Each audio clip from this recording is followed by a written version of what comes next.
Stíg inn, já. Já, við stígum hér inn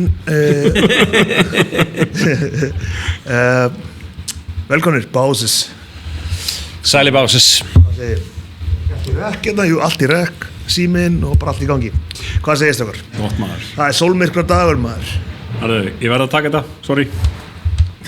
Ertu komin? Já. Ok, ástu mín. Bye. Þetta verður inni, sko. Já. Herru, hver var? Þetta er Símór. Hver var þetta? 5 ára dóttir mín. Frændans. Kona mín. Þetta er Símór. Þetta er algjör snill. Já. Þetta er svona stresslosandi, áhyggjumínkandi uppfinning. Ok, segðu mér eitt, hérna, hvað losar þetta?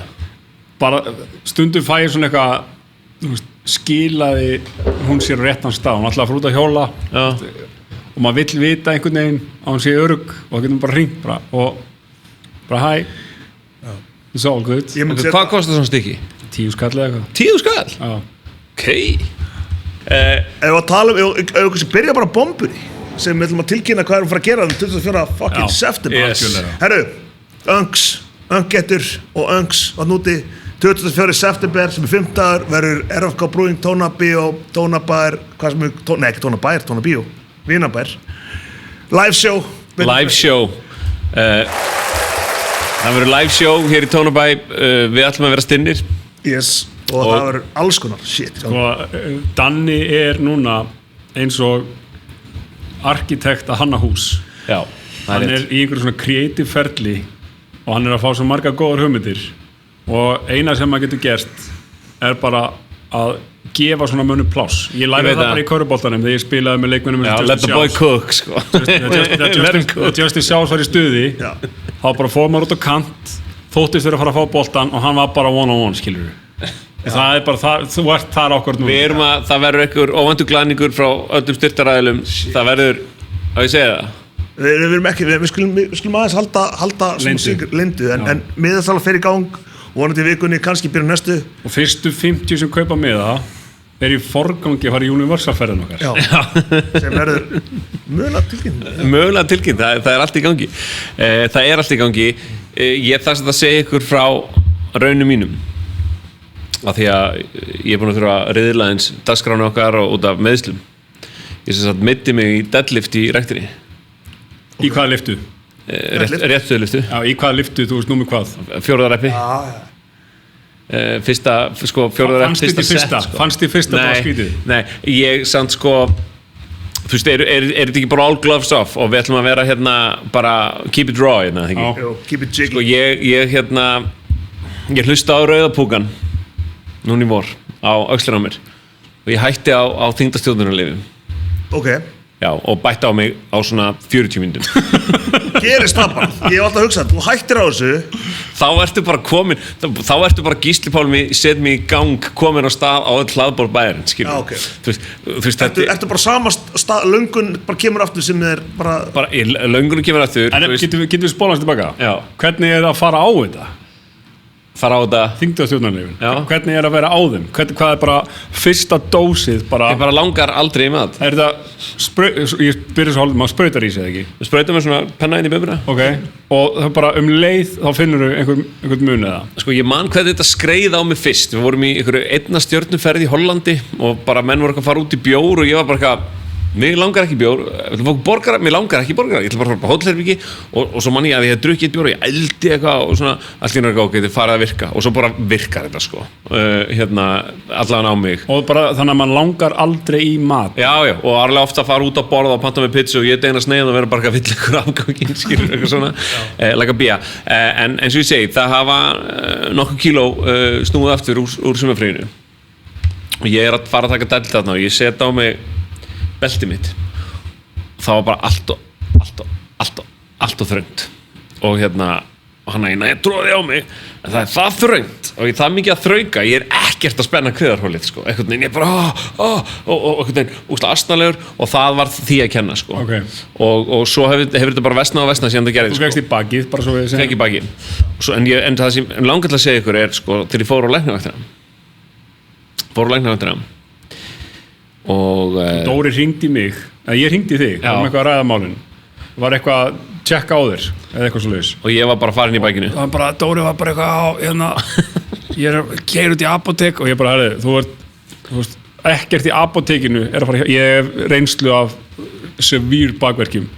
Ekkert í apótekum er að fara að hjálpa þér núna, sko. Hell no. Og ég sagði við Dóri, þú ert búin að taka á þig að fara út úr húsinu, þú ert komin inn í bílinn, það er alveg jafn erfitt að fara á læknavaktina núna á apótekið.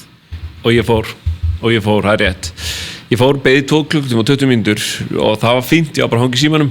Svo settist til með maður og sagði mér allt frá því hvernig hann vann finnasti maður Íslands árið 2000. Okay. Og veitu hvað, og það var skemmtileg saga, þetta er skemmtileg maður, hérna Lalli Feiti, sem er svona OG íslensku grínisti. Munið ekki eftir Lalli Feiti? Ég man bara eftir því þegar þetta byrjaði, sko. Hann var í Séð og Hirt á sama tíma og Jimmy Pumping Iron var stundum í Séð og Hirt. Og hérna... Og hvernig vann hann þetta?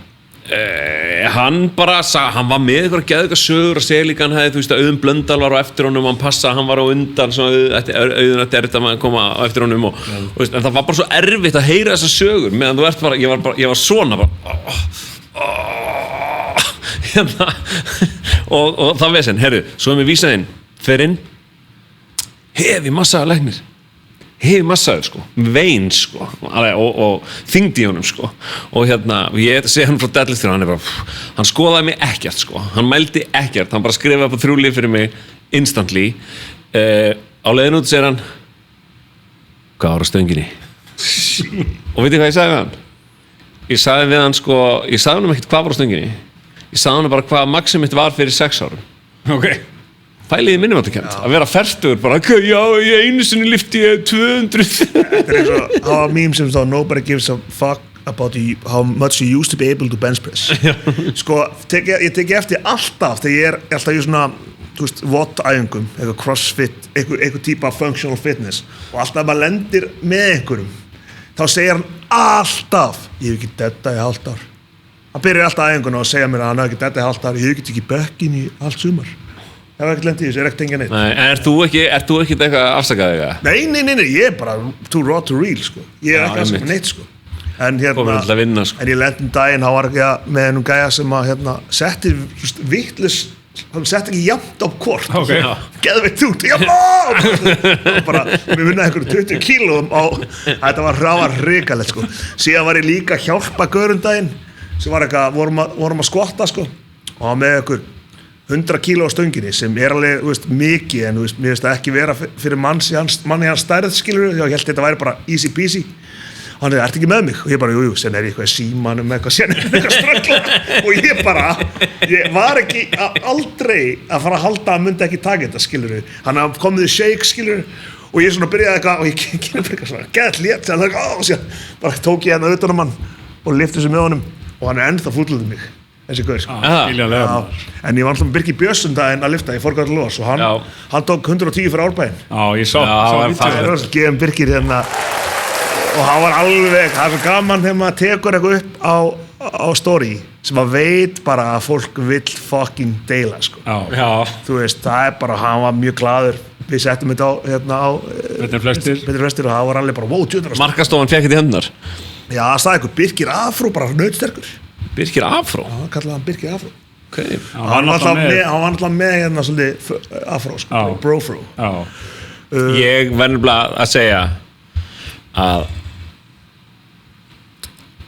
bundnu orðin beisla verð, sveifla penna eins og lági skíaskokkari með geislasverðir, veislegar, ég rappari, því rokka mækin brokkandi. Þetta hefur ekkert verið gert eitthvað mikið betur en þetta á íslensku, sko, því miður, sko. Líka allir tími í heiminum. Já, er ekki nóg. Og vetraríkið þegar hann byrjar, sko. Líka þegar hann byrjar eitthvað kronik frístaleika, Birgir Björns með til að brjóta nokkuð vörs. Já, muni þetta fucking illa sitt, sko. Ok, við erum að öngin þetta upp. En ég er búin að komast að því að ultimate öngstatus er að vera með í bakinu, sko. Og það eru svona eldri menn, ég er ekki að labba í hverfinu, það er svona að kallið úr göttuna, þetta er farin í bakinu? Já, ég beð að heilsa þér, maður, þetta er alltaf en það gæti nefnilega verið að því ég er orðin 41 árs og þetta er komið til að vera. Ég verði bara eilíf að labba með sig við skiti í mig, sko. Nei, þetta fer, sko. Ég myndi segja, sko, ef þetta páranga verki, þá er það náttúrulega bakverkur, nummer 1. Númer 9 er alveg sterk hana. 9 eru mjög sterk. Sér er bara að vera með í honum, sko. Eða ekki eitthvað. í honum hvað er númer 3?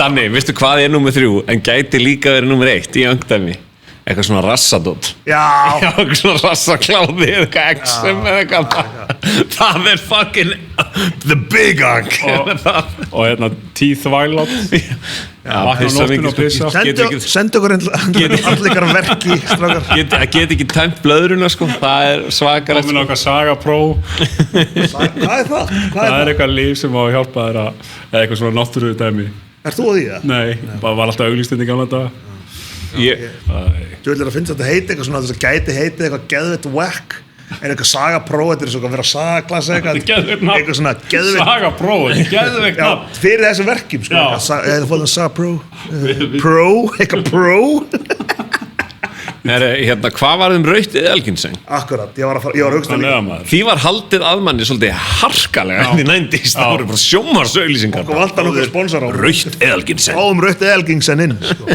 Hérna inn og allir það sé ekki búið einhvern veginn að setja það út í allt öll þessi grunar að eitthvað sem allir er að borða það núna sér rautt eðalginseng það sem alveg búið að rýbranda það sko.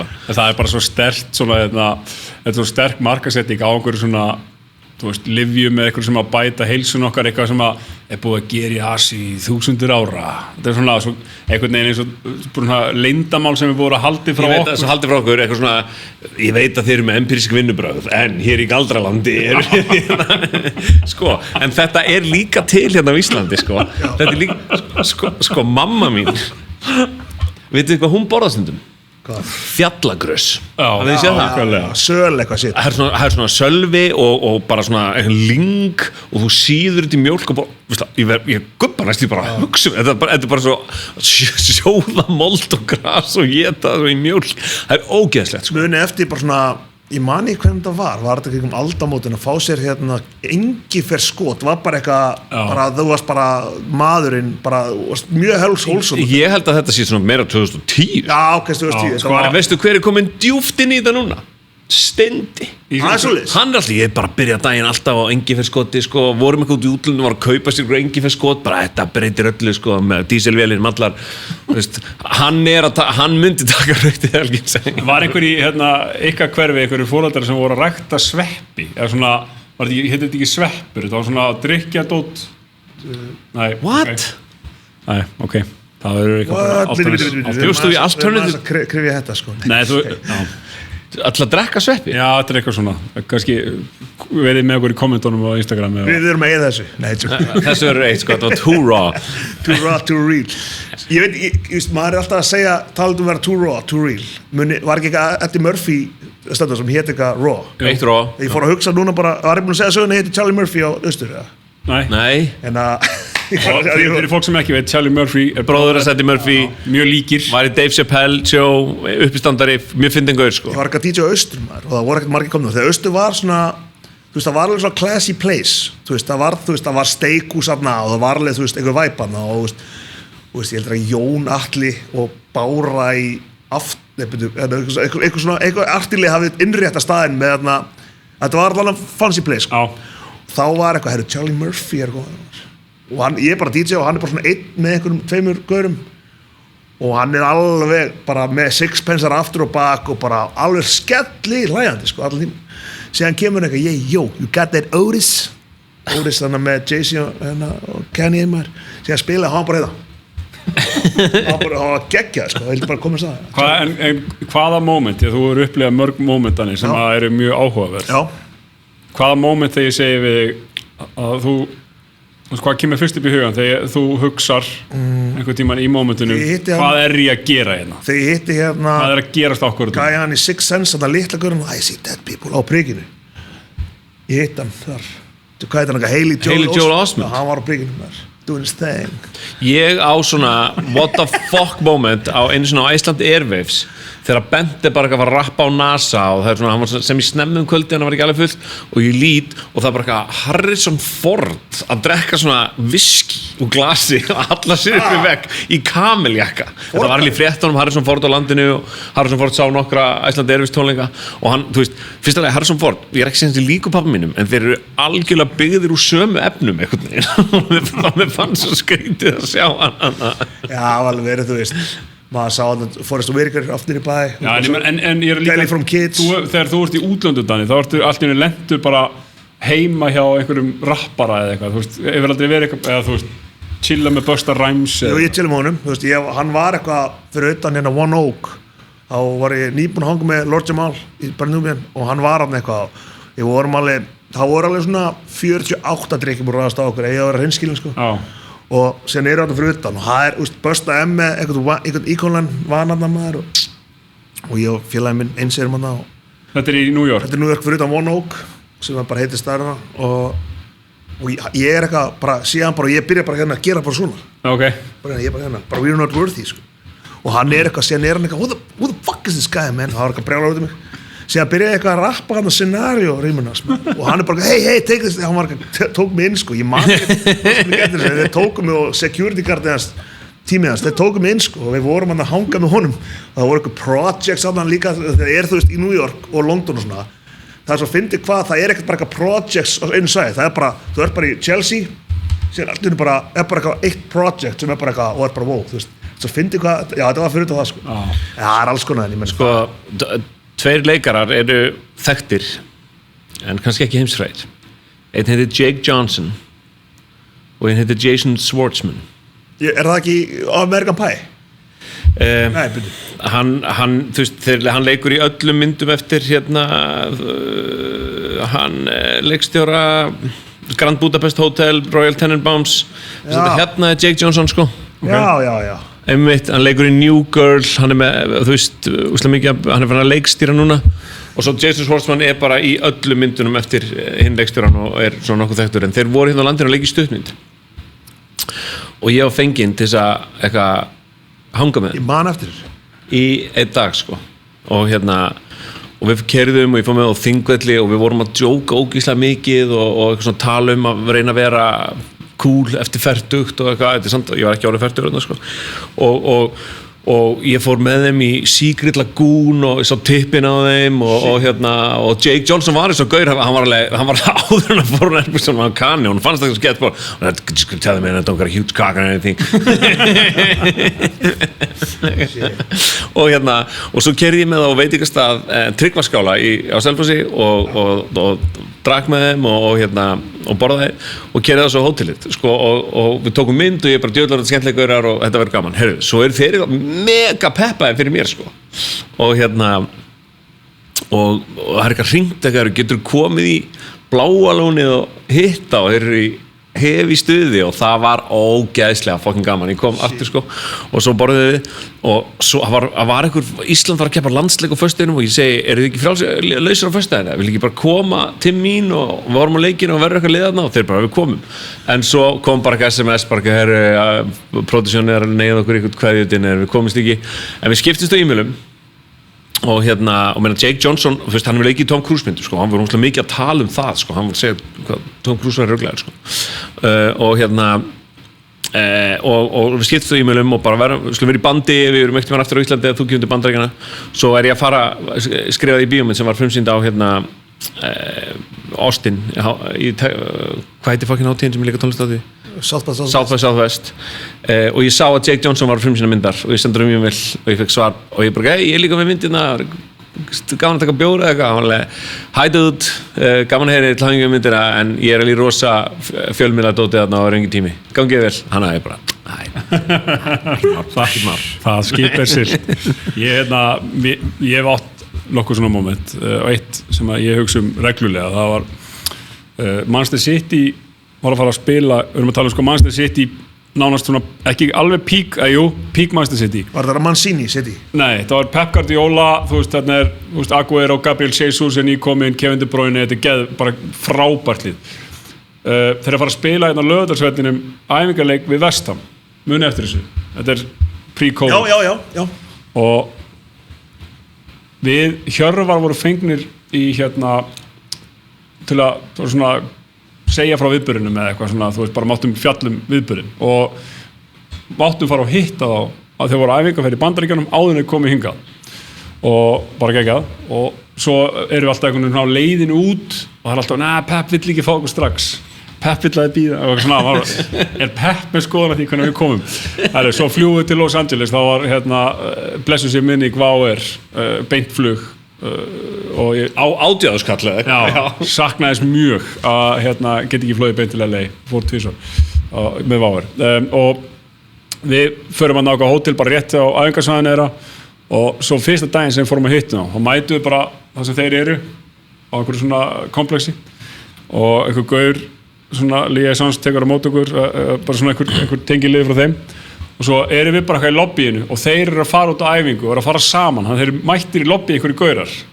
og maður bara svona eins og ítlægari hlutur og það bara stærstu knattspyrnustjörnur fucking heims eru þarna með okkur og þetta þegar Yeezy skótnir voru glænir þetta bara annað editioni að þeim með eitthvað Zebra editioni var að koma út og þetta var einhver öngsnúningur fannst mér og Hjörvar var í þeim og það var það erfitt að fá þá að ég sá bara, þú veist, þeir hefði alveg þeir störðu á skóna, skilurðu þetta var þannig, þú gast ekki hvernig litu þeir út?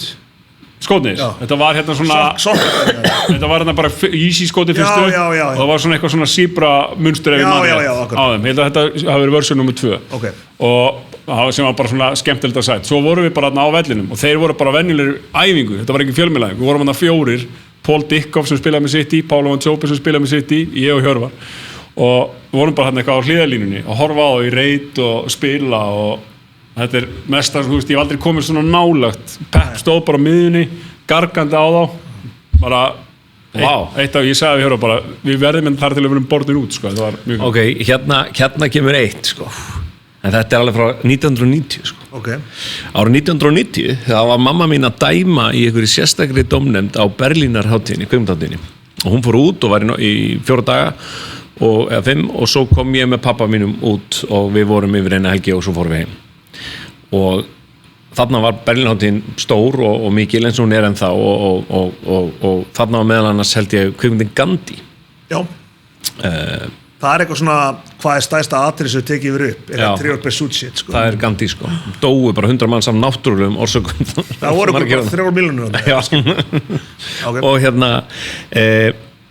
ég held alveg örugglega farin með réttmála Gandhi síðan en allavega við sitjum á hótelveitingastæðnum og ég var náttúrulega mannæta á þessum aldri og borðaði saltkjöt svo gott með uppstúf sko og þeir áttu náttúrulega ekki saltkjöt en þeir áttu eitthvað sem heitir æsbæn sem svona soðið mjög salt svínakjöt sem þú borðar með sauerkraut og kartöflustöppu og ég fekk það og ég var að úða þessu í mig bara svona og 5 ára gamall og sko ég náttúrulega man ekki eftir þessu sko, þú veist bara mamma og pappi hafa sagt mér þetta og þetta er svona eina af þessum sögum og ég bara heyrðu, situr maður á næsta borði sem tekur eftir í hvað ég er að taka hraustlega til matamins og er bara að horfa og brosa og finnst það gaman og lappar svo yfir og segir fórhaldið mín að mikið tekur þessi ungi maður hraustlega til matamins hann var Ben Kingsley sko ég man bara þú veist að við vorum að kynnastóru og ég var mikið að fara að gista í Melkoti hjá fórhaldriðunum og heiminn á þeir og vorum eitthvað bara að chilla því að þú veist bjóst alltaf bara þar og það var bara gegja þá var ég að þú veist, þetta var alveg nýtt fyrir mig svona þetta menningal heimili sko því að ég var að hitta bara eitthvað Jakob Fríman Gísla, hverju voru það alltaf? Það var alveg Þorleifsson ég var bara að sjá þessa gæja sko. og meina þarna voru alveg þú veist Hilmi Snær og Björn Jörundur á tímabili og svona talandi það svo Hilmi Snær á hoppjóla bara að gera þetta og þetta var ekki eins og hoppjól, hann finnst eiga sitt eigi hjól ég veit hann með góða húð maður já, hann er með svakalega húð, hann eldist ekki hann er, þú veist, ég held bara að það væri eitthvað svona fyrirsætt og ofsein í myndatöku þegar hann kom ekki gerandi þarna en hann greinlega á sitt eigið rafmagnslöpuhjól og það er röng shit það svolítið ekki mesta red flag sem við myndum mæta á date og gellan eða gaurin að eitt var ekki sínu hjóli og var ekki að geta gott þannig ég fílaði þarna base, ég á gamla hjóli þú veist, áður hann hopp kom en þú veist, það væri eitthvað gett svona öflugt sko, ég skal á date og svona stór ég skal segja, það eru 2 típur sem ferðast á sínu eigin kröftu á hjóli það annars eða svona gaurar sem eru búin að reikna það í ykkur Excel-skjali hvað er að spara ógeðslega mikið pening og finn svona eins og þeir séu að slæsa borgina og þeir eru bara alltaf brosandi á þessu og líður eins og þeir séu vinnerar og þeir eigi eitthvað samgöngu lindamálum að komast þarna á hoppjólinu sínu. Hver dagur er sigur. Þeir eru að vinna á hverjum deg. Og þetta er náttúrulega óþolandi maður að fara á stefnumót með sko og en svo er það hinir sem eru í þessu svona Lisbeth Salander feeling skilur, einhvern veginn, þú ert svona lágvaxni gaurar alveg í svörtu, alveg að djúsa vélina vel upp með shiesty mask sko og svona einhvern þú veist eins og ég segi, svona Lisbeth Salander feelingur skilur og það er líka red hver er það? Er það gælan tattoo girl? Já, það er svona einhvern veginn, hún var á mótorhjóli en þeir eru svona, það er orkan í þessu sko eins og þeir séu svona cyberpunk orka í þessu sko. Já, þeir eru með spraybrús eitthvað Já, ég skil Já, sko, ef við klára svona eitthvað celeb moment, þá finnst mér fyrir utan að hitta ykkur rappar eitthvað, þá var ég þegar ég fór í brúðkaupi hjá Svölu Björgvins og satt bara á svona langborð og það voru bara allar hetjur frá ég var svona 4-6 var ég búin að segja þessu eitthvað sí? Nei. Það var sem sagt bara ég, Latti á liðunum mér, Gísli Rúnar, Edda Björgvins, Bó á mæknum, veislustjóri og bara hann sagði sko, svo cool línu Bó heitinn, hann sagði sko á veislustjóri og hann sagði að var eitthvað vesen í loftrasti kerrunum, ógeðslega heitt út á nesi og hann sagði bara hei, þú veist það er eitthvað vesen á loftrasti kerrunum hérna en þú veist if you're hot, eins og þið segja í Bandaríkjunum if you're hot, but if you're not you're not Dömur hennar, kemur við Jakob Fríman og piano, bara ding ding ding Sko, muniði hvað þú náttúrulega kannski ert svolítið ónæmi fyrir stóru, þú ert alveg upp á heimila sem að stjörnundar fríkvönduðu sko en bara hvað svona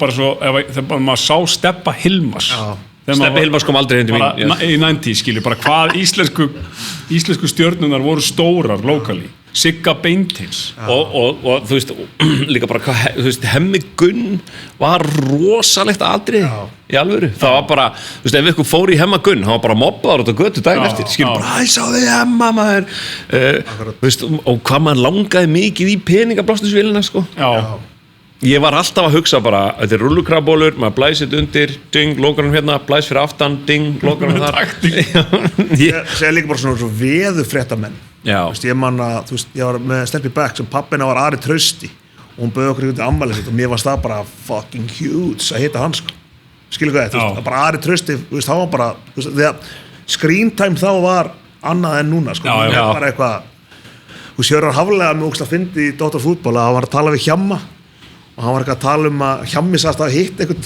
borgarfulltrúi í pílu eitthvað Hjörvar eitthvað, sko, í gamla daga það var ekkert eitthvað þú hittir ekkert Markus Arnþórsson bara einhverju pílu sko. Þeir voru bara á einhverju stað bara Hotel Holt, að chilla saman tveir það var að fyndi pæling sem er alveg rétt þeir voru svo langt frá manni núna er þetta bara gaur í pílu sko. Ég veit að það er bara verið að takka þingmenn bara eitthvað hver ætlar að en það er bara herðu þetta er aðeins og það er einhver gangstétt að hella broti hvernig ætlar að laga þetta þetta er erfitt stöf sko núna spurja margir hvar eru við erum í Reykjavík Brewing sko setrinu það verið að bruggaði fyrir aftan okkur við erum með hérna Ultra Light sem er á tilboði betri flesti tilboði komið og segja það 9 kassa af þessu þetta er 3,9 rennur ljúft niður sérstaklega í sólmyrkvanum og þessi salur hérna er til leigu fyrir enga hópa þannig að þú ert með steggjun, þú ert með gæsun, þú ert með afmæli whatever, þá getur leikt þetta það er bjór hérna þetta er geggjað bara, og það eru tunnur hérna sem er rosalegu fílingur í sko og þetta er bara, ég er bara að leita bara einhvern mann sko. Sjá, hvað hérna sólmyrkvinn maður, hann er eftir það bendir nú allt til þess að vera ekki neitt í gangi sko. Nei, og út af því að það er svo margir sem eru að fara að hlusta á þetta eftir sólmyrkvan þá er eiginlega það er allir núna bara búnar að upplifa sko, sem er að hlusta ég er bara að fara bara í bíó meðan okkur að lélega minn sko. Hérna, en sko, þú veist, það eru svo mikið af ferðamennum minna, ef þeir sjá ekkert þá það geti meihem alltaf að gera þarna Ísrael nýrinn það er bara engin sólmyrkvi að sjá þetta herru, sá maður, ég ætla ekki að segja hans pólitík en það er mjög óhugulegu maður og með svona áru eins og tröll eða djöfull eða eitthvað sko. hvað heitir hérna heitir ekki Shalom eða eitthvað er djöfullin í Gyðingstrú það segir ekki alltaf Shalom þegar þeir hilsast ok, sorry Eigum við að hætta okkur út af þennan hála ís? Þú veist, ég veit hvað, þú veist, ég ekkert dissanum, mér veist bara, burt sér frá allir pólitík að vera eitthvað að mæta hérna og vera svona moskítofluga kringum Já, vera eitthvað röngan eitthvað, they are attacking me, og maður sér hvað fólk er maður bara, þetta er bara soft people sem tala við þetta, þetta er bara gott lið. Já, bara, þú veist, það er lítið vesen eitthvað. En spáði hvað er samt svona, hvernig, athyglis hagkerfið virkar í dag maður. Já, það er farið að vera, þetta er blóðugt. Já, þetta er blóðugt maður. Og við erum bara hér að tala gamla tíma, tala frækt fólk sem við mitt á leiðinni. Shit, sko, já. Ég hitti hvað var eitthvað, hafið lendið svona vonbrigðum með eitthvað, svona hitti eitthvað frægan og ég er bara svona shit. Svona eins og þeir hitta Alice Cooper í Wayne's World. Hann er ekki, actually it's pronounced Milwaukee. Djöfull fyndi atriðið þegar þeir brjóta hann á fjórðavegginn. Þetta er ekki fjórðavegurinn. Byrjar að tala beint myndaðalina í Wayne's World 2 sem er miklu betri. Og hann er eitthvað, bara það er allt í fokk í þessu festivali. Hann er alltaf láta hann að segja sömu söguna. Hann er bara eitthvað, já, ég var ekki að gefa Alice Cooper eitthvað blátt M&M.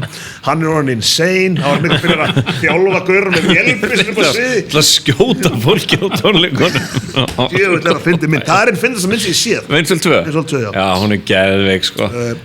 Þannig að það er ýmislegt í... Má ég spyrja ykkur einu? Yes. Er ég svo eini sem, þú veist, hafið þið þessi Game of Thrones? Ég sé eitthvað, ekki allt. Og það er vantilega ekki sé House of the Dragon eða Duncan the Tall þættina. Er ég eini í þessu? Er ég eini nörd? Sko, málega, ég ætla að gefa reitt, sko, Dóri. Þú er alltaf verið svona, Diablo og Warhammer og svona gaur. Ég held að þú veist ekki mikið þar. Og ég ætla bara að segja, ef að mér finnst, ég tengi ekki mikið við svona drega, ég er kannski aðeins meira núna en svona eftir þessu Odyssey, sko. En þú veist, ég hef ekki verið mikið svona drega á æventýra Might of Magic, þetta er ekki Might of Magic, gaur. En mér finnst að Game of Thrones var alveg real, ég hef ekki alveg horta. Game of Thrones er nefnilega bara það sama og The Wire og Deadwood og Sopranos, þetta er bara að taka eitthvað samfélag og það er bara skorið í tvent og þú farið að sjá inn í það allt, öll lögin einhvern veginn og þarna er það samfélag þar sem, þú veist, galdrar eru til upp að einhverju marki. En ég dyrka samt sundi í þessu, það er eitthvað gett meittur og kemur eitthvað svona meister og hann segir he must be given milk of the puppy sem er alltaf bara opium, skilur og bara heroin, það er bara deyfan. Er þið búin að fara á að segja? Já. Hvernig varst þú? Ég alltaf fór einn á hana og satt við hliðin á tveimur stelpum og pari og ég fer oft einn í bíó og þá sit ég ekki við hliðin og ég sagði alveg og ég með það svo skrítið, ég sagði bara við allar myndi byrja, verður ekki bara gaman hjá okkur og ég fór í hérna nýja Flauel í Smárabíó. Flottur salur. Þægilegur salur, sko. Þægilegur salur, ég held með honum en ég ætla samt að koma, hérna kemur eitt ókipis. Ásberg í Kringlunni, nýja sem Sambíum byði, það kostar 5 og 5 mandinn, það er hverjarkrónu virði. Það er sérstaklega á stóra myndir. Og ég ætla að fara að elda með þeim, sko, ég ætla að vera með eitthvað sýningarna, sko. Þeir eru bara kúkana, það eru færri sæti, það er rosalega mjúk sætin. Svo færðu bara, svo frammi getur þú fengið, þú veist, Doritos, en líka ostasósu, pop, það er gósvél og svo hraun. Og þú getur gengið í þetta alla myndina, sko. Og þú veist, þegar ég á Hattikunni fórum á fucking, hvað er myndin sem var besta mynd síðasta árs með Benicio del Toro og Leonardo DiCaprio besta myndin í fyrra. One Battle After Another. Einmitt, Uncle Moment. Fórum á hana, við tókum með okkur rauðvín og tók glerglös og verður ekki þægileg borð sem við getum brotið þetta og vorum alveg bara en aðalega er bara skjárin og hljóðkerfið, það er beyond. Sko, ég tengi alltaf Kringlubíó, bara ég hugsa alltaf bara eina mynd og það var fyrsta myndi sem var sýnd þarna og fyrsta myndi sem ég fór og það er Ransom með Mel Gibson.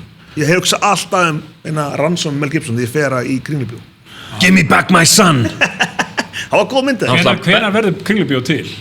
Bara þegar að nýja Sega-salurinn Bring back Sega-salurinn, við hefum rætt á þeirrim Bring it back og eða sundrið Kringlunum aftur, Bring back borgarkringlun bara landamæri á ný, sko. Talað það, Bring it back, ég ætla að smá leik með getur rétt mér úri, ég ætla að byrja á síka úrinu, sko, sína það sem að ég mæli með að Öngs fái sig því að það ekkert allir en úti okkar minnstu bræður sem eiga fyrir Richard Mille en þá áttu fyrir Sika og 50k og það getur verið og fólk heldur að þetta sé Richard Mille og þetta geðt, kínverskúru við farið yfir sko, þetta er náttúrulega its own brand sko. og bara kíkja í klukkuna út allt en taldu klukkuna, þá ætla ég að fara aftur í tíma með ykkur ég ætla að spila leik með ykkur okay. og þið með þið svarið bara ok, árið er svona ánægð með þetta árið er svona ok, það verður að vera þeirri konum við bílpróf eiginlega þannig að árið er kannski 2002 og það er svona sumar þið er ykkur sumarinu og vorum útborgað það er laugardagur, eða föstudagur og ég veit ekki alveg hvert er að fara með ok, ég til í þetta ok, hvaða rakspyr eru þið með okkur? Davidoff Láan Coolwater Coolwater sko, það er annarkvæmt Coolwater eða Jean-Paul Gaultier og CK1 Davidoff ég með Jean-Paul Gaultier ok, og hvað þið eru í fötum bara hvað föt hugsaðum þið 2002 bro, ég er í South Pole buxum sko. ok og ég gæti og ef ég er ekki í einhverjum svona feitum eða vanskóm þá gæti ég verið að púla þetta upp í Tim Boots ég er þarna, ég bara sé mig fyrir mér ég er að klára bæjavinnuna ég er í appelsínu gula gallanum sko, er að fara úr honum og er að klæða mig í djöfullin, hvað klæddi maður þessi í? Ég klæddi mig í Johnny Blaze hettupeysu þarna sko 2002 ég var farin að vera í þú veist, einhverju svona aðeins þrengri svona smá ég var svona að reyna Þú varst þú að fá Djokovicina? Ég fekk smá Djokovic sko, svona skopp Djokovic einhverja sko. En þú varst stundum líka að sko að púlla upp á hittinga sem bara svona vikari ársins, skilur við bara með Durek og derhu og keði, fake keði og eitthvað og skálminu uppi Já. Þannig þú ert í einhverju Find you a man that can do both ég sé ég er í einhverju feitum skoppar ok, og þið lappuðu þið voru að fútborga og þú ert í hvaða bíl sérst upp í? Ég er í Audinum MC Audi og þú varst sko með allt skotti fullt af sveittum júrðufutum sko Já, ég er að púlla upp á golfinum, svarta golfinum ok, let's go og hvað er það að hlusta? Hvað er fyrsta lagið sem setja? OC, My World platan Time's Up My World My World, já lag nummer 1 eða 2 ok Já. Hvað lagði þú með? Brother Man Þú veist alltaf líka hvað ég hafði lítinn aðgang frá nýri tónlist ég væri líklega ennþá að bomba bara It's Method Man and Red Man Starsky and Hutch bara það var í Blackout með Method and Red ok, og síðan þið farið kannski í eitthvað partí hvaða drykk eru þið með í hönd? Þarna er ég komin í Smirnoff Ice þá er Ice ekki að keira það út komin Nei, það er Smirnoff Ice var mjög heitt á þessum tíma mann ég og elefantbjór Hvernig getur það verið í svona miklum andstæðum? Einn er fyrir eitthvað þú veist, úrkynnið fólk á ströndinni og hinn er fyrir bara danska skolta Þetta var bara heitt í mínu umhverfi okay. Brother Man, ok, ég á eftir að svara þessu Manstu Danni þegar ég var alltaf að pulla upp í ótrúlegustu partí að blanda White Russians já.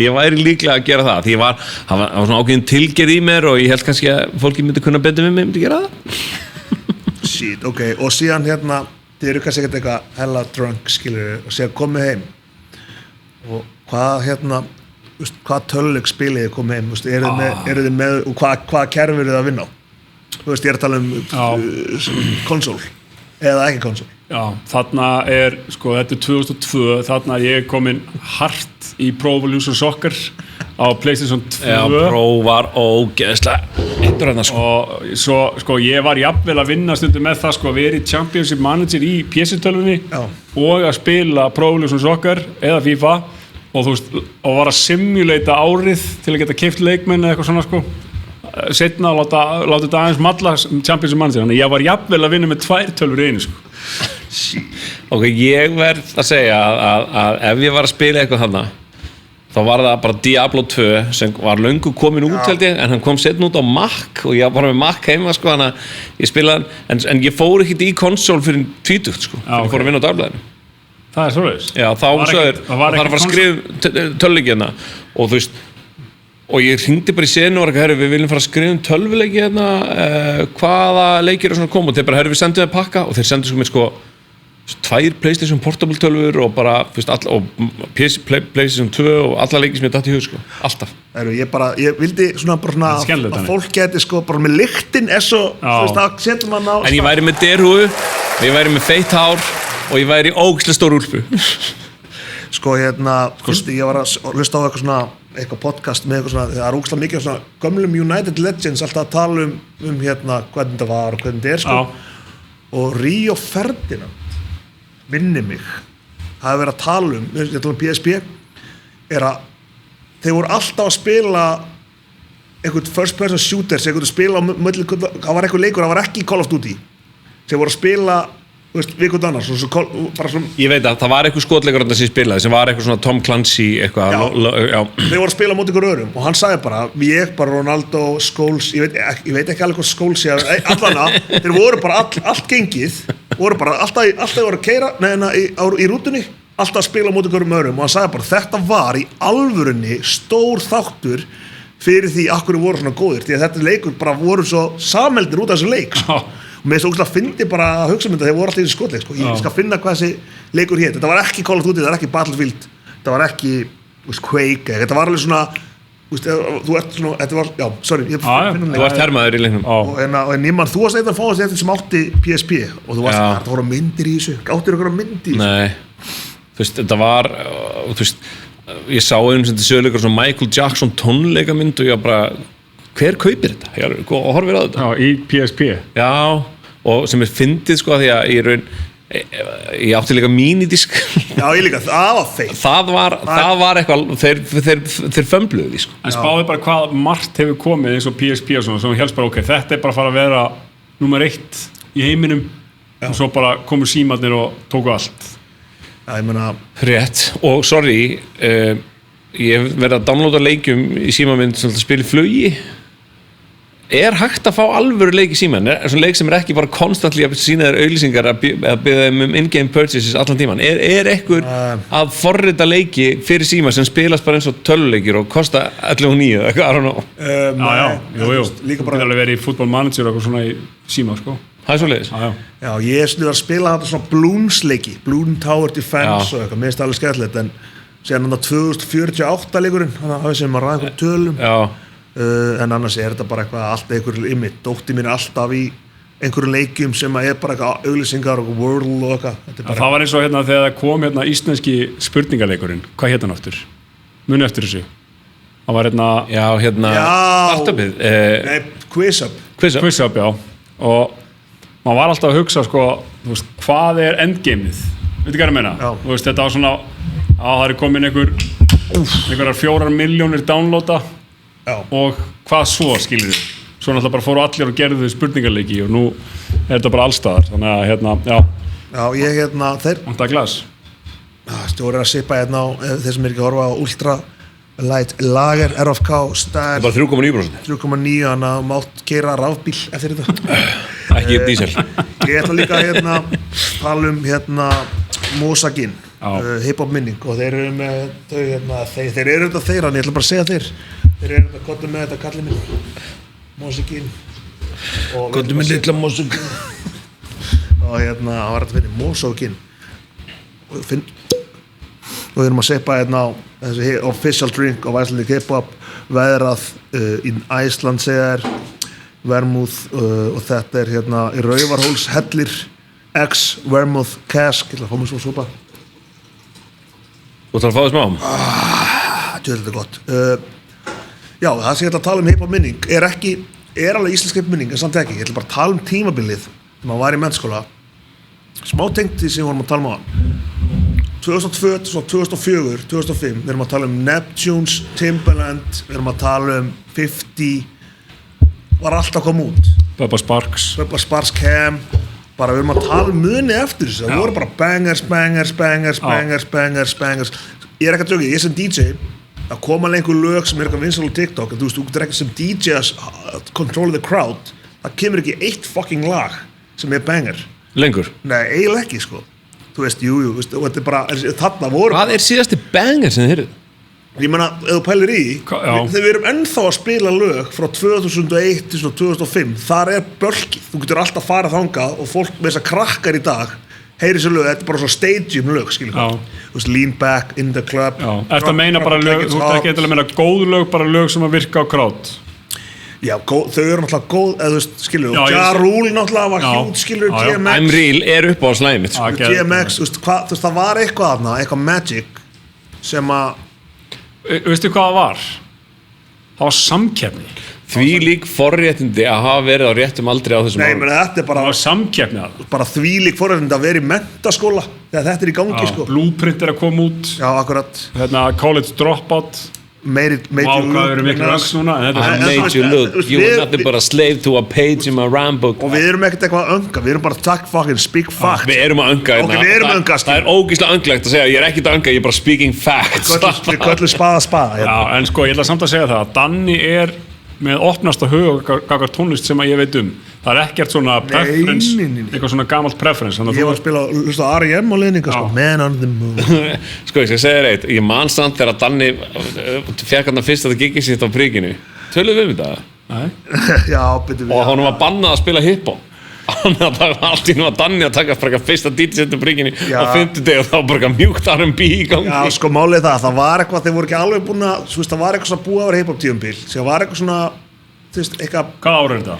Þetta er eitthvað 2003 eða eitthvað? Þetta er svona 2003 þannig að hérna, það var eitthvað svona það var eitthvað 5 dagar og það var eitthvað svona hiphop kemur fólk og takkar hann hlóðis sko en þetta var svona, það var ekki alveg sama regime og er í gangi núna sko en hérna, regime Já, það finnst það mjög gott sko Herru, talandi regime ég keyrði náttúrulega son minn til regime í morgun sko Hvað komur þér? Hann er bara hann er að hjálpa Jeff að setja mér á tónleikarni í Hafnarfirði ég var í gær og í dag sko Ég veit held ég að Jeff taki vel á mótum Ég veit að þetta ekki ekki sko Og hver eru fleiri að það?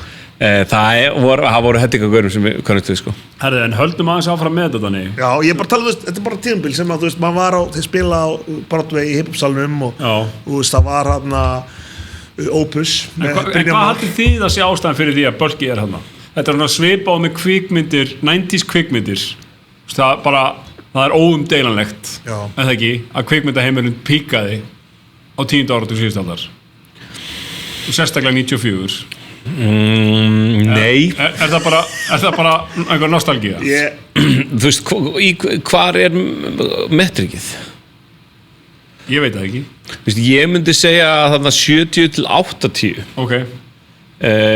sé, þú veist Guðfaðurinn, Star Wars Já, ok, þá getur sagt að það veri hnignun eftir og svo bara, og svo voru sko var svo mikil áhersla á það að framlega góða myndir og vinna Óskarsverðlaun og hérna og þú veist, blockbuster var blockbuster en það var annars flokk, skilur þú veist, það vildi allir gera alvöru bíómyndir og hérna, og bara þú veist Chinatown og Network og svona hellinga bara svona geggjum bara svona handrita snildum einhvern veginn verða til þá og svona mikið af þeim legend sem svo hérna kannski gerði misgott á því 80s, svona hvernig Tarantino við tala um þetta 80s, þá hafi byrjað að gera bara svona fyrstu ógíslega lélegu myndirnar skilur bara svona að þær hafi byrjað að streyma en in 90s þá var ennþá hægt að framlega góða mynd, þú veist það er sagt að hérna þetta er smá muni eftir mynd sem Boondock Saints það er sagt að handritaðinnar hafi verið sótt á þyrlu bara þegar gaurum að búið með það og hérna og eitthvað lifa búið að lesa þeir bara, við verðum að gera þessa mynd og þeir kom bara til Boston og þyrlu og ná í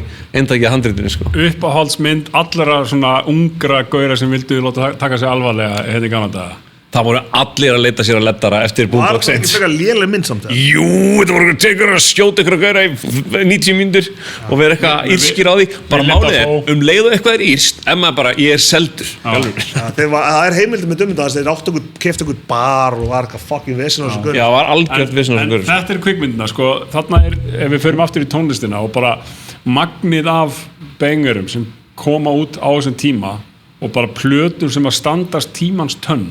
Þetta er ótrúlega áhugavert að bara velta fyrir sér af hverju gerist þetta, því að ég trúi því bara mannleg hegðun og svona bara einhvern veginn hvernig hlutinu þróast, það er bara einhver farvegur sem að við förum inn í og sem skapar þessa velsæld. Ég held að þetta sé samt að þetta sé nákvæmlega sama velsæld 92-97 þú veist Wu-Tang, Nas, Biggie, Tupac allt þetta West Coast Snoop Dogg, Dre þú veist, það allt breaking out þar, það líka bara mega tímabil sko. Já, ég held líka sko, ég man eftir, þú veist, tala um svona handrit, ég man bara eftir, var að hlusta, þú veist, þá hlustaði maður bara svona þátt á FM eða X-inu bara með Ómar Freyr sem betur að Hvítjaldið, muni eftir Ómar Freyr, blessa minning hans, hann var að spila bara R&B og rap og hann var svona, það er komin ný mynd sem heitir Phone Booth, sem hvað heitir eftir? Colin Farrell. Já, en leikstjórinn heitir Schumacher, hvað heitir hann? Man ykkur leikstjórinn. Það var einhver gæði sem gerði Batman fyrstu. Já, Joel Schumacher. Já. Og það var eitthvað, það er ekki, handrit er ekki tilbúin, það er bara búið ákveða, hún verið tekin upp í símaklefa. Muni eftir þessu, maður bara býða spenntur eftir þessu. Komið sem mynd, þá bara, þú veist, og bara eina sem bara ákveða. Djöfull, sko, það var að tala um Ransom, Bergur Ebbi talar ofta það, hann var í bíó einu sinni og trailerinn fyrir Ransom kom og hann sagði það var svona sló þögn á salin, hann voru alltaf spennt fyrir myndinni og þá einhver gaur aftur að segir djöfull, ætla ég að sjá þessa maður. Ransom. Þetta var svo góði tíma. Já, en núna er bara eitthvað góða myndir, já, er ekki góða myndir núna líka? Jú, það er alltaf framleitt mikið af góðum myndum og Er ekki bíó að koma tilbaka samt? Herðu, það er eitt, ég fór í þetta flauel, það var bara pakkað í bíó og það var eitthvað að segja bara, það er bara uppselt á Spiderman í viku og núna Odyssey og svona, þannig að, þú veist, bíóðis er að koma aftur, ég er mjög ánægð með það. Ég held sko, þú veist, það kemur þetta dæmi sko, þú veist, þetta er bara eins og PlayStation 12 sko, að þú svo kemur PlayStation Portable og við fáum skjána heim til okkar og svo bara þú veist, vinnur einhvern veginn stórigurinn sko, þú veist, bara bíóð vinnur og því að við erum orðin svo sko athygliskerpan og þú veist, þetta varir svo stutt hjá okkur þegar maður er heima, maður er alltaf einhvern veginn að fara í síman. Ég skal segja þér líka hver er fókuð Netflix og allar sem streymisyndur það efnið sem þessar streymisyndur að framlega það er lélegt, það er hreinlega lélegt og þú veist segja núna kannski djöfull var að tala í gegnum mig að núna kannski myndi ég segja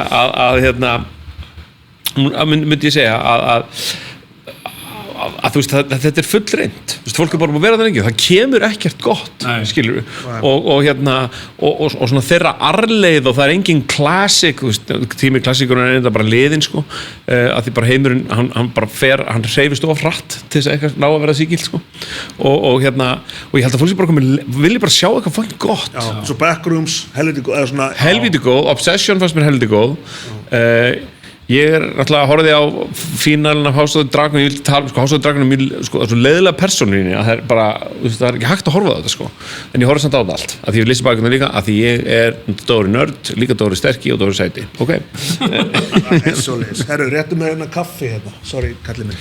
Herru, talandi um te og kaffi, ég skellti mér það í gær og ég verð að segja, ég var að nota appið í fyrsta skipti og svo að því mig í bakinu þá er erfitt með að sitja, ég á betur með það í dag og ég þurfti að hitta mann og vinna með honum og við fórum út að labba til að fá betri hugmyndir og þar tek ég upp símann og ég fer inn í appið og ég panta mér 2 espresso og svo segir það bara á hvaða stað viltu sækja þetta og þá segir mér, þú veist, þessi er 84 metra í burtu ég tek hann og segir tilbúið til 3 mínútur borgaði í appinu kom inn, bara byggði 2 kaffibollar þessi verslun tók svona 8 sekúndur uppfinning sem létti lífið þetta var, og ég hugsaði bara þetta er snilld ég ætla að vera í borgartúrnið á Sólmyrkvanum og ég ætla að fá mér kanilsnúð, volga kanilsnúð ég ætla að fá mér íslatte með cold foam og 20% afsluti that will show them sko öllum sem ætla að horfa upp í loft eða verið bíó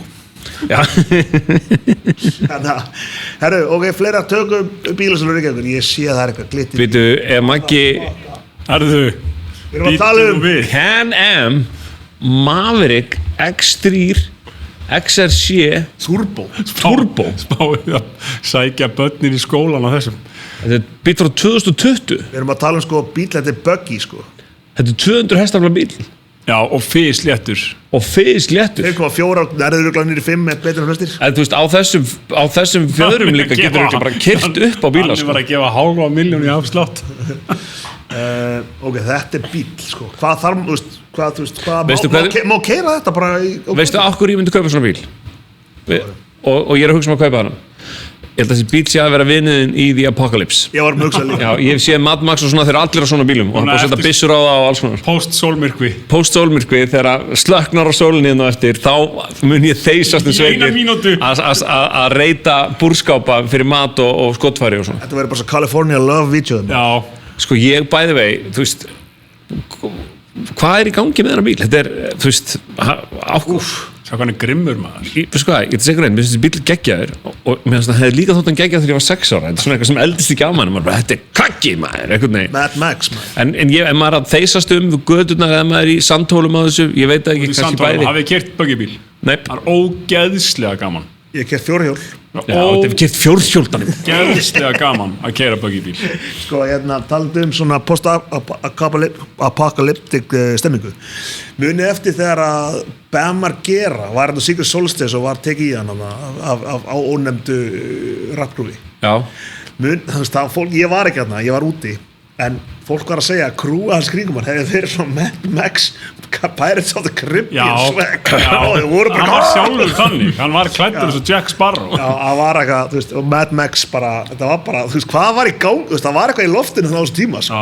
Shit. En út úr nefnir Secret Solstice, eitt skemmtilegsta kvöld sem að, ég man að varst þú ekki með okkur? Jú. Það var ekki þetta. Það var rosalegt. Djúvill var hann góður maður. Já, það var ekki þetta. Það var ekki ekki. Þá hugsaði maður bara hvað Secret Solstice var vel hefnað maður. Já, eru þið ekkert að fylgjast með þessum morðmálum sem er í gangi í rappinu í Bandaríkjunum? Eru morðmál núna? Já, YG er búið að taka hann yfirherslir og eitthvað fyrir morð á Draco the Ruler. Aha. Já, og þetta er, og síðan náttúrulega Big U miklu vesenni. Já. Þeir eru building a case á hann eða ekki? Jú, hann fer inn sko, held ég. Þetta er síðan Lil Durk náttúrulega í hefðvesenni, Pooh Shiesty í hefðvesenni. Hvað er Durkari minn að gera? Durkari náttúrulega sko, King Von, hans maður var drepinn af Lil Pep og Quando Rando. Okay. Og síðan... Þú veist svo Hjörvar Hafleðsson tala fótbolta. Og þá eru allir að segja, slide for one, hvað allir ekki slide for one? Síðan bara var sem sagt Skotaross fyrir nokkrum árum í Kaliforníu og þá sem sagt var einhver sett sem að drap alltaf að skjóta hann, skaut Lil Pap inn í mig. Okay. Og hann var drepinn og þetta er rosa og hann var grátandi í vídeóinu og þá var eitthvað sömbluð það, skilur við eitthvað og síðan var bara komið ljós að krúið hans Lil Durk, OTF, þeir var allir flognir yfir til LA og þetta er allt company card og úksla döm sko. Þannig að þetta mál er alveg, já þetta er alveg mál sko. Okay. Og það er sko, þú nefndir áðan síðasti banger sko, það er ekki banger, það er síðasta bara lag sem ég hlustaði á endalust, það var Lil Durk og J. Cole lagið All My Life sko, þá var hann svona einhverju bataferli sko. Mér finnst þetta Johnny P's Cadillac vera gæðið, mér finnst Hood Blues með Griselda og DMX vera sturla. Ég skal segja ykkur samt hvenar við heldum að bangina var að koma aftur. Það er þegar Tyler the Creator droppar laginu I'm a human fucking paradox, no I'm not. Og þá var bara, maður var bara, þetta er fucking rap, shit it's back. Svo bara eru þeir eitthvað weirdo sko, en finnir sko. Það eru réttum með tegjapósan, sorry Karl. Ég ætla að fara í smá power-ranking við ykkur. Power-ranking? Ja, þið þurfa ranka fyrir mig. Ok, er það fried chicken eða? Því að það eru allir að senda á mig þáttunum bara, hefur verið að tala hvað er besti fried chicken á Íslandi. Mér líður eins og ég sagði síst að þetta sé eitthvað Balenciaga drop hérna, sjá hérna feppin posa hérna. Þetta er VIP-pósin. Og þetta er, þú veist, og ég er að fá frá mikið öngs og önggettum að núti í BVF að þeir eru bara að taka leigubíl og sjá, við erum bara ánægir lok þó að kosti 7 skall. Við hittum mann í gær sem er að reka fyrirtæki sem við ræðum á eftir og hann sagði við okkur bara, hann var að tala kostina við sitt fyrirtæki og sagði við erum meðal annars með tegjapósa. Og við ætlum, ég ætla ekki að segja fyrir hvað en á liveshowinu verður veitti gullni pósin og það er bara komið á hreint og ég er að síkrita það verður gert. Ég ætla að byrja ykkur, nú er þetta ekki kannski, ég veit ekki hvort að tegja sem er sundlaugar. Erum við að fara að blændrangka það? Nei, ég vil að ég rangi núna strákar, top 5 sundlaugar á höfuðborgarsvæðinu. Og ég veit ekki, þú veist, Dóri, kannski þú, ég veit ekki, ert þú mikið í sundi í Reykjavík? Já. Höfuðborgarsvæði og það endar að má vera upp í Hafnarfjörð. Ekki Álftanes? Jú, eða þú veist, er það ekki styttra en Hafnarfjörður? Fyrir 3.8 var. Ok, mátt hafa það, við höfum Mosó, þú veist, við höfum... bara höfuðborgarsvæði. Ok, ég ætla að keep it real clean hérna. Ok, byrjum á Dóri top 5 og þú mátt hérna, og það verður að vera röð. Númer 5. Bara samvinnuverkefni bara. Ok, samvinnuverkefni. Það er bara ræðum þetta. Hvað ég... Ertu bara með top 5 lista on the top of your head? Já, okay. Ég fer mjög ekki í sund og gufu og ég höndað gufur sko. Við fengið ráð frá leigubílstjórum alls konar sko, sem fara mikið í gufu og hérna, en ég ætla að segja ykkur eitt að ég ætla að setja Breiðholtslaugarnar inn. Ok. Mér finnst hún ekkert spes. Ok. Mér finnst gaman að koma á þangað. Já. Og niður í kjallara er líklega besta guð á Íslandi. Það er ótrúlegt löglegarn inni sko. Hún fekk velun frá Finnum líka sko. Það er sána eða? Sána. Þetta er sko kall og kona. Kall og kona. Type shit. Og hérna. Og kannski þeir sem eru á milli. Og það eru pólverjar hérna bara húfur og alls konar inni og hérna og mikið stemning sko og svona ég fíla og ég bara dyrka verið upp í Breiðholt er ég búin í guð sko. Það er feitt. Í 4. sæti ætla ég að setja laug sem ég fer mikið í sem Neslögin. Ok. Ég bara fer alltaf í útiklæðan þar sem er frábær. Það er dyrka kaldapotti þar sem er svona rör sem maður klifrar ofan í og maður er bara svona einn að takast á í kuldan og maður getur staðið. Það er einhvern veginn að gegja. Þeir eru með einbað og þeir eru með sánu í kjallaranum sko, það sem þú klæðið fyrir world class sem er rosalega myrk og yfirleitt rosalega heit fíla að koma á þangað, þannig að það er definitely þar. Þetta á 4. sæti. 3. sæti Easy, Álftaneslaug. Þar finnst mér frábær sána. Mér hefur kastað út þar fyrir að vera fullur. Ég var í stekkjum sko. Já, ok. Ég ætlum að bara mæklind fyrir. Mjög gott. Það sýnir bara vakandi starfsfólk. Já. Það er gott að hér var að komast upp með neitt. Hvenær var þetta samt? Þetta var 2010 eða eitthvað. Ok. Bara pæli hverju voru að vinna þarna sko. Hérna, og það er bara út af þetta er vinsælt í börnunum, öldulögin það er gott variety á pottum þarna, það er ljúfu kaldur Hvað er hvar? Álftanesi og geðveik sána. Sánan hérna er fólk stendur eins og sé í sardínudós. Sko ég skal segja reitt, það sem þessi leigubílstjóri sagði mig, sánumeistara leigubílstjórinn, hann sagði já, ég byrjaði að fara svolítið upp í Breiðholtslaug því hún vann þessi velun. Nei, ég skal segja ykkur eitt, sánan Álftanesi gefur henni ekkert eftir og ég var Þorsteinn gamla félag mínum, hann fór náttúrulega daginn eftir hann sem ekki sánungall og ég verð að segja þegar þú ert búinn þá er náttúrulega margt í boði, það er þetta að borða þarna á vagninum, rölti yfir á Forsetan, fannst ég bestu pizza í Íslandi. Hérna easy peasy. Ok, boom. Númer 2 Laugardalslaugin. Ok. Þegar hún er í fullum gangi þá er hún á machine. Fáar laugar standast henni snúning. Já, hún er stór, hún er með variety, hún er með svona gamla sveitta gufu sem ég fíla svolítið. Hún er Olympic. Hún er svona Olympic og það er gaman að koma þarna. Arkitektúrin fallegur. Og arkitektúrin mjög fallegur sem skiptir máli og þú veist, gaman í stuttunni. Og númer 1 og hér kemur það er bara Vesturbælaugin. Hérna, sérstaklega eftir breytingar. Þú veist, ég hefði sagt það því að það er bara mín laug fyrir breytingar. Það er núna eftir breytingar og segja hún er raunverulega besta laugin. Þannig ertu með það eru 3 nýjar sánur. 3. Ein hérna og í dyrka flokkun það er ein infrarauð. Það er ein heit sem er bannað að tala og það er ein heit veruleg sána það sem átala. Þetta er geggjað maður. Þetta er geggjað. Ég hef aldrei komið í Vesturbælaugina. Do it og svo ertu bara með þú veist, góða pottin og svo ertu með sjóðandi heita pottin þarna sem er þeir stundum sleikin í 50 sko, ég sverða sko, maður fer þarna, maður er bara súpa kveljur sko, stór barnalög og chillpottur, það er gott að synda þar, gott að henda börnunum sínum og svo er einbæðið fyrir utan, það er bara það er king Schwitz á höfuðborgarsvæðinu. Þetta var listin sko. Hvað með, ok, þetta er flottu listi, ég er ekki ósammála sko, en hvað, fær Árbærinn ekkert löf, fær Dalslaugin, hann nýja, fær Mosó ekkert löf? Sko, hérna Lágafellslaugin er drullugóð og það er náttúrulega 3 stórar rennibrautir.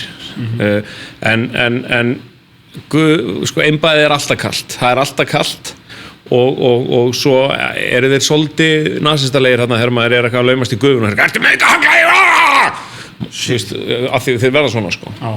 Ég set spurningamerki við hvar Kópavogslaugin sé sem að er svona water resort bara, þú ert með 3 rennibrautir og þú ert með gufu sem að er risastór hún er geggjuð, mikið rennir í hérna í gegn sko, og þegar þú segir þetta þá er náttúrulega salalögin algjör dundur líka sko. Ég er mikill salalögamaður og svo er Ásgarður, þar er sko infrarauð, það er gufa, ekki sána, það er einbað, það eru mjög góðir pottar, gott hitastig og kaldi potturinn er svona, þú veist, bara stór pottur, þannig að það er aldrei kept sko, þú veist, það verður aldrei fullur sko, og þegar þú segir þetta hugsa ég sko, minnst líka 2 geggjaðar eða sko 3 geggjaðar sundlaugar í Hafnarfirði, þú veist, gamla sundhöllin, það er gaman að koma, svo er hérna Suðurbæjarlaugin, það er smá geggjaður svona skandinaviskur arkitektúr í gangi þar og hún er ógst að snotur brýr sem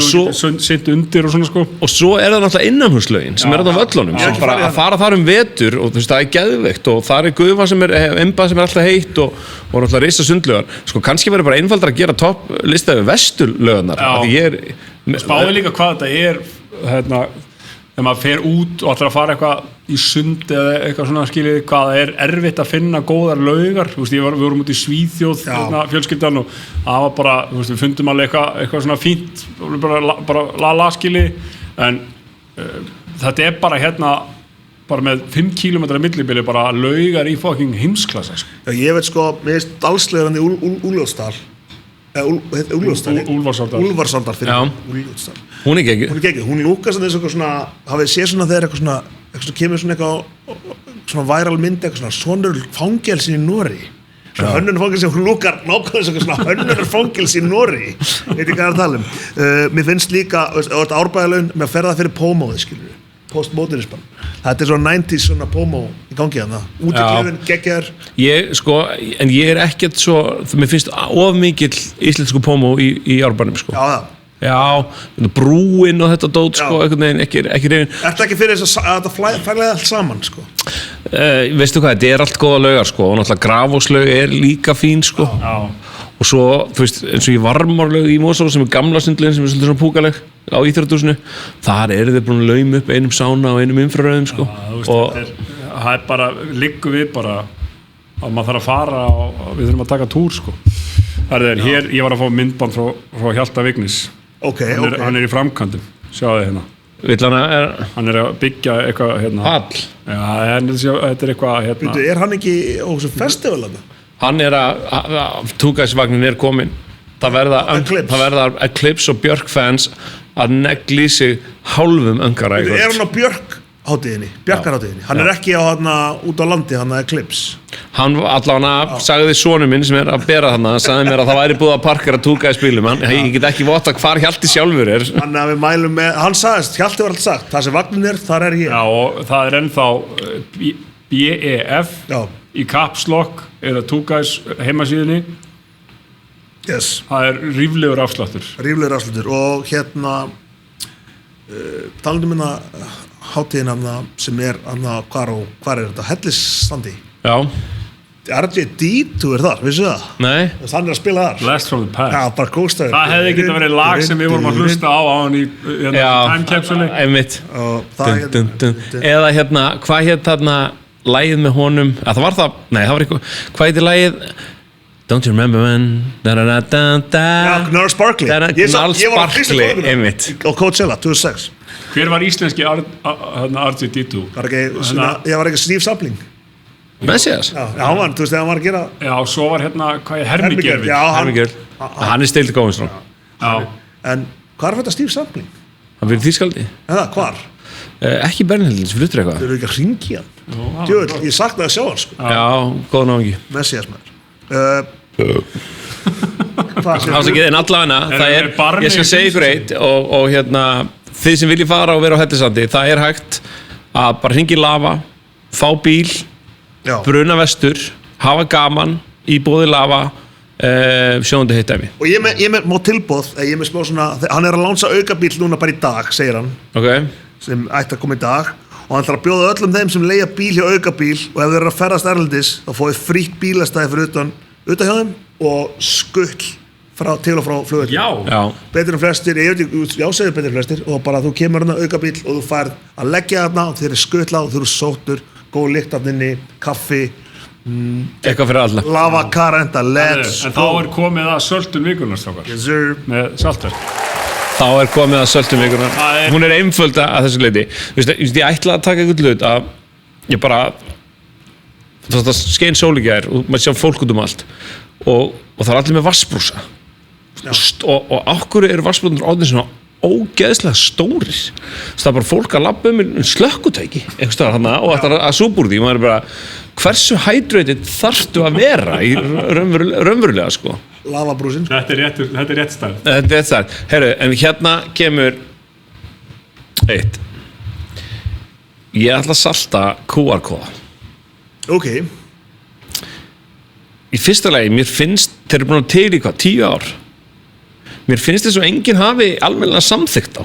Nei. Þú veist, alltaf maður kemur og tekur svo QR-kóðan og maður já, þetta svona og svo myndavélin alltaf með vesen og þú klikkar á og það gerist ekkert svo lagstur þú kemst inn, þá þetta eitthvað svona hálf forrituð síða sem algjört vesen að djöflast á, skilur við og ég get ekki, þú veist, ég vil vera afgreiddur þegar ég fyrir á veitingastað og rukkar svona pening. Þetta sammála því, en QR-kóðar, ég kynntist núna bara þegar það að komast inn í ákveðin gögn þá að vera að bora fyrir olíu eða fyrir þá QR-kóði í gegnum auðkennisappið. Það snilt, ekkert login og bara eftir með þetta opið og bara eftir ég fór að nota það þá voru QR-kóðar samþýttir. Það bara það sem áður tók 2 mínútur af handavinnu eða 2 mínútur whatever tekur núna 0,3 sekúndur og 12 vinnu fyrir þig. Þú vilt salta bara QR-kóðan yfir höfuð Já, en ég vil salta þá veitingastæði sem eru að nýta QR-kóðan allavega, kannski QR-kóðan yfir höfuð og þú veist og það versta við þetta þessi veitingastæði, þeir þykjast allir vera úrslega tæknivæddir. Já, við erum bara með QR-kóð og panta sjálf, við erum búin að forrita flotta síðu síðan borgar og það eitthvað, mér bóðið það kvittun, þá það bara svo tæknin hafi yfirgjöð okkur, bara já, er hún á blaði nei, hún á mjög þunnu blaði, sem mjög létt að týna og gleyma og rífa og svo allt sem við prentum á hana, það mun hverfa af kvittunum líka, það hið heila, gjörðu svo vel þú veist, afmæst af en þú veist, þegar maður veslar í, þú veist, einhverju Emil Leon Dóri í búðinni, skilur, þá, þú veist, bara kvittunin senda á mig e-maili, skilur. Já, ég með eina söltun sem tengist íþróttum eða svona íþróttasjónvarpi. Ég veit ekki, þú horfið þið mikið á viðtöl við leikmenn og svona? Ekki neitt. Eiginlega þau rata tíminn ef þau eru góð. Segjum að Danni hafi skorað mark. Ok. Og Danni var að skora bara fyrsta mark sitt á einhver tíma. Og ég segi, Daniel, takt okkur í gegnum markið sem þú varst að skora. Já, ég syns að sábort. Tekið við þetta, Dóri. Takt okkur í gegnum markið sem þú skora. Og þú veist, þá Danni einhvern veginn, já, akkurat. Við fekk hann bara og let vaða markið og svo bara fór hann inn. Þú veist, þetta verður oft svona það íþróttir sem ég horfa á, þeir eru nýhættir að bara taka viðtölu menn sem voru að vakna upp úr roti sko. Það eitt sem getur spurt svona og það naflinn og hann getur spurt þetta með skjá sýnir Danna, hérna markið, hvað ert að hugsa hér eitthvað, þetta eru spurningar, ég kannski komin eitthvað deep cut fyrir íþróttanördana en það Lisa Salters sem tekur viðtöl eftir körfuboltaleiki og stór íþróttamoment í Bandaríkjunum, hún svona coinaði þessar spurningar og ég legg til að við söltum þetta annars nefnum þetta séu Naflin og Lisa Salters. Ok. Ég glemdi að segja þeir eru að launcha þetta nýjum bjór á föstudaginn sem heitir Black Belt í samstarfi við Ramen Momo. Já. Og þetta collab og þetta sést að Rice Lager with Black Tea Rice Lager, Black Tea, Szechuan Pepper. Jæja, þá kveðjum við strákarnir í sjónvarpsmarkaðnum að sinni. Og þetta mæti hérna, en sko... Já, og það liveshowið. Nú erum við að hringtengja. 24. september. Já, 50 dagar. Það eitt spot laust allavega. Já, við erum að lýsa eftir... Við erum að lýsa eftir MCs. Já, við ætlum að vera með MC-ball. Það verður MC-ball. Við okkur vantar einn í viðbót. Ef það einhver MC, það má vera öngari sem bara grilla og með senna rímur eða eitthvað. Heyrðu ykkur, hala þær að segja þú vilt taka þátt í MC-ballinu okkur. Já, það eru 3 komnir. 3 komnir. Og við erum að svona kíkja í hotnið. Þetta svona listgrein sem að er smá búin að vera í dvala Rétt. í íslensku samfélagi Já. og eitt af því sem við ætlum að gera á þessu live showi er að endurvekja batlið. Restore the feeling, eins og maður segir. Við verum restoring the feeling 360 degrees á þessu kvöldi. Það er bara fyrir Já, bara taktu frí vinnun á föstudeginum. Sendu börnin með rútu út á land og sjáðu hvað gerist Eins og og Emil mættu bara Emil og Skundastall. Við munum auðvitað náttúrulega allt kringum þetta. Já, takk fyrir okkur Eða ekki bara. Mjálm byrjaði þetta með Ciao.